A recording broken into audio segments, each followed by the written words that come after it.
बोले बाल कृष्ण लाल की जय।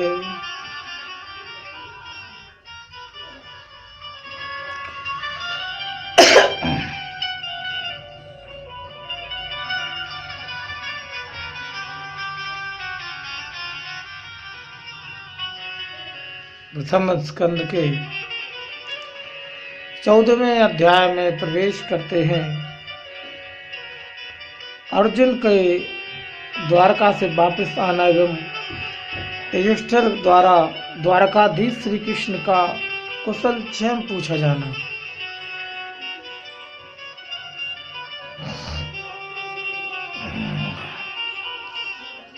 थोड़ा सा विश्राम लेने के पश्चात सूत जी महाराज कथा श्रवण करा रहे हैं 88,000 ऋषियों को। सूत जी ऋषियों को इस तरह बोले, हे श्रेष्ठ ऋषिजन, नारद जी के कहे जाने के अनुसार धृतराष्ट्र एवं गांधारी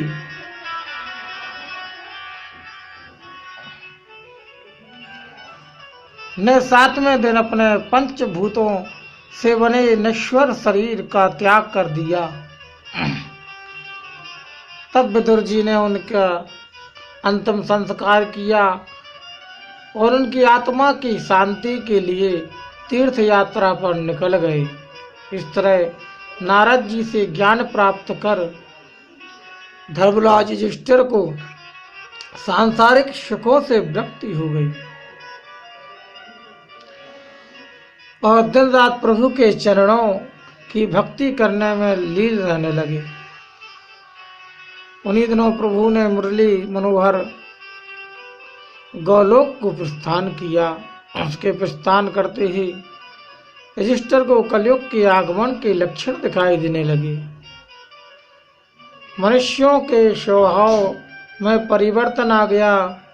जहाँ क्षमा और आपसी प्रेम हुआ करता था, वहाँ पर क्रोध, दंभ, झूठ एवं अनाचार से आकर अपना आधिपत्य जमा लिया। रात को बुरे स्वप्न दिखाई देने लगे। कलयुग के लक्षणों को देख धर्मराज को अत्यंत कष्ट हुआ। वे सोचने लगे, जिसके आगमन मात्र से जब मनुष्य अपना आचरण त्याग कर माता पिता की सेवा नहीं कर रहा है, तो कलयुग के युवा होने पर संसार की क्या गति होगी। नारद जी तो कह गए थे कि प्रभु ने पृथ्वी का भार उतारने के लिए मानव तन धारण किया था। अतः उन्होंने महाभारत करा के पृथ्वी का भार हल्का कर दिया, किंतु अभी उनका थोड़ा सा कार्य बाकी रह गया है, सो उसको पूरा करके अपने धाम को जाएंगे।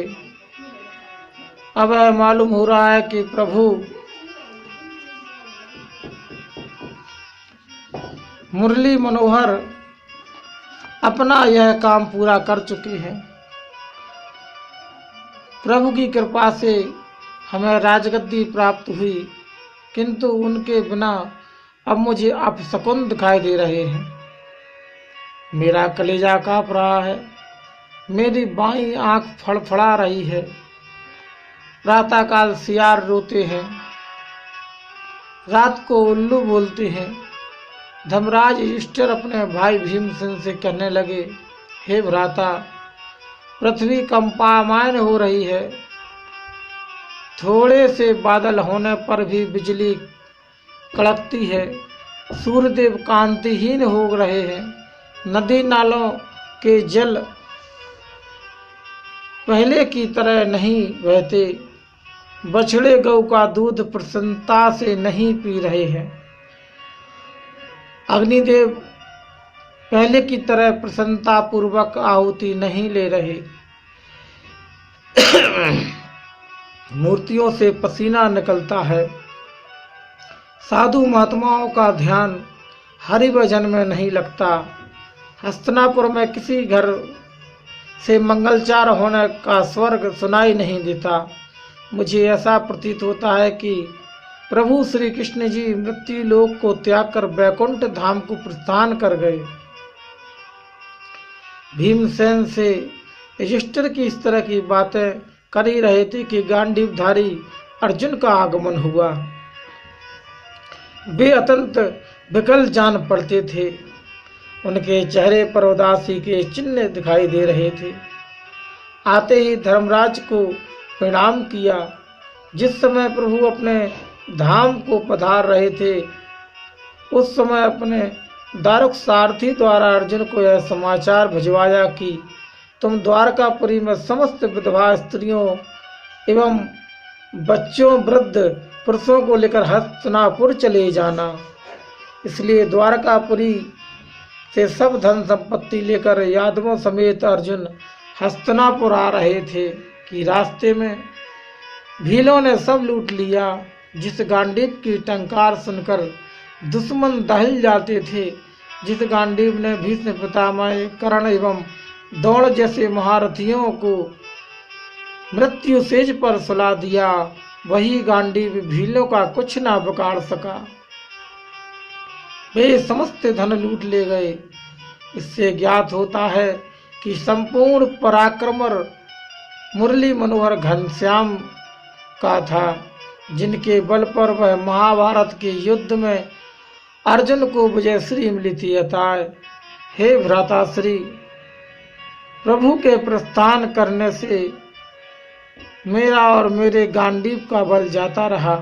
मेरी चिंता का यही कारण है। युधिष्ठिर बोले, हे अनुज, वासुदेव मामा, नाना, सूरसेन, देवकी, अक्रूर जी, प्रद्युम्न, अनिरुद्ध एवं समस्त यदुवंशी कुशल पूर्वक तो हैं। प्रभु श्री हरि ने संसारी जीवों को राह बतलाने हेतु एवं पृथ्वी से पाप का भार उतारने के लिए अवतार लिया था। हे अर्जुन, सुधर्मा सभा में आनंद तो है। हे भाई, तुम बहुत दिनों तक द्वारकापुरी में रहकर आए हो। द्वारका में किसी ने तुम्हारा अपमान तो नहीं किया अथवा किसी रोग से ग्रसित हो जो इतने उदास दिखाई दे रहे हो।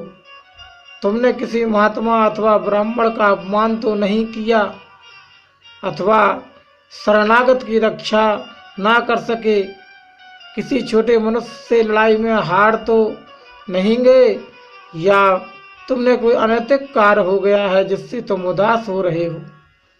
मुझसे सारा हाल सुनाओ।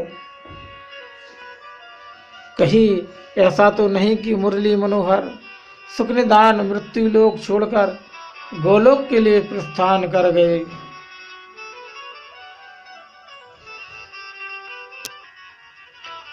श्रीमद् भागवत महापुराण के 15वें अध्याय में प्रवेश करते हुए अर्जुन द्वारा श्री कृष्ण जी के अंतर ध्यान होने पर वृत्तांत सुनाया। तत्पश्चात धर्मराज द्वारा परीक्षित को राजगद्दी एवं पांचों भाइयों का द्रौपदी सहित वनगमन, यह कथा आप श्रवण कर रहे हैं। राजा युधिष्ठिर की बातें सुनकर कुंती नंदन अर्जुन रोने लगे। गला रुंध गया, बात करने की सामर्थ्य शेष न रही। कुछ देर बाद किसी तरह धैर्य धारण करके युधिष्ठिर से बोले, हे महाराज,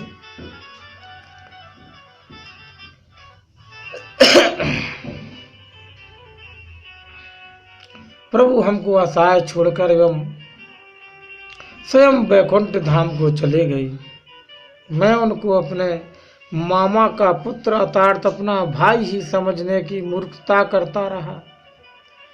कदाचित परमेश्वर समझकर उनकी सेवा किए होते तो निश्चित रूप से भव से पार हो जाते। उनकी माया से हम उन्हें पहचान ही ना सके। ठीक उसी तरह जिस तरह दक्ष प्रजापति के श्राप से ग्रसित होकर कौड़ी तन पाकर चंद्रमा बहुत दिनों तक समुद्र के गर्भ में छिपे रहे। यह बात सर्वविदित है कि चंद्रमा के पास अमृत रहता था, किंतु अमृत पाने की 8 प्रहर कामना करने वाली मछलियां चंद्रमा को ना पहचान सकी, उसी तरह श्री कृष्ण जी को हम परमेश्वर ना जानकर सदा यही समझते रहे कि यदुवंशीय हैं। आज मुझे बहुत ग्लानि हो रही है। प्रभु श्री कृष्ण जी का प्रताप था कि बड़े बड़े महारथियों एवं सूरवीरों को महाभारत के युद्ध में परास्त कर सका। अब मुझे जान कर यह ज्ञान हुआ कि मैं और मेरे गांडीव में कोई सामर्थ्य ना थी। आज भी तो वही धनुष, वही बाण, भुजाएं वही हैं, किंतु आज तुच्छ कहे जाने वाले भीलों से हार कर आया हूं। वे लोग सभी कुछ मेरे रहते हुए लूट ले गए।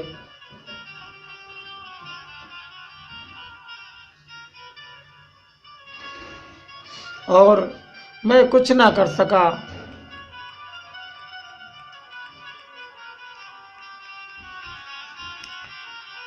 जब कभी भी मैं विपत्ति में फंसता था, प्रभु हमारी सहायता करते थे। उनका सुदर्शन हमारी रक्षा करता था। महाभारत में भीष्म, कर्ण एवं द्रोणाचार्य ने मिलकर मुझे मारना चाहा तो त्रिलोकीनाथ मेरे सामने खड़े हो गए और हंसकर बोले, हे पार्थ, तुम्हें डरने की कोई आवश्यकता नहीं है, मैं हूँ। ठीक उसी तरह श्री हरि मेरी रक्षा करते रहे। जैसे किसी महात्मा का कोई मनुष्य अहित करना चाहे और प्रभु की कृपा से उसका बाल भी बाका ना हो। मेरे रक्षक स्वयं गिरधर नागर थे। द्रुपद नरेश के राज्य सभा में मत्स्य वेदन करके कौरवों के सामने प्रकट होना, सभी कुछ उन्हीं की इच्छा पर हुआ था, उन्हीं की माया थी। कौरवों द्वारा भेजे गए अति क्रोधी स्वभाव को दुर्वासा ऋषि के श्राप से हमारी रक्षा प्रभु ने ही की थी। वे सब बीती हुई बातें याद करके मेरा मन अस्थिरता की ओर बढ़ रहा है।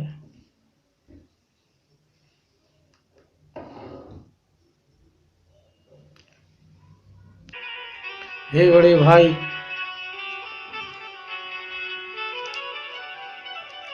एवं हस्तिनापुर के राजा श्रीमान धर्मराज जी,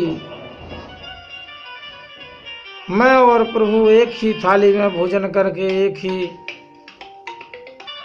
बोले, बाल कृष्णलाल की जय। मैं और प्रभु एक ही थाली में भोजन करके एक ही सैया पर रात्रि विश्राम करते थे। जब वे महाभारत की समाप्ति के पश्चात द्वारका गए, तब उन्होंने यह विचार किया कि हे यदुवंशी अत्यंत सूरवीर एवं बलशाली हैं। मेरे गोलोक प्रस्थान के बाद सांसारिक जीवों को कष्ट देंगे, इसलिए इनका नाश होना अति आवश्यक है। किंतु अपने हाथ से मारना अधर्म एवं अन्याय की श्रेणी में आएगा और अपनी माया फैलाकर यदुवंशियों से ऋषि दुर्वासा के सामने उल्टा कार्य करने को प्रेरित कर दिया।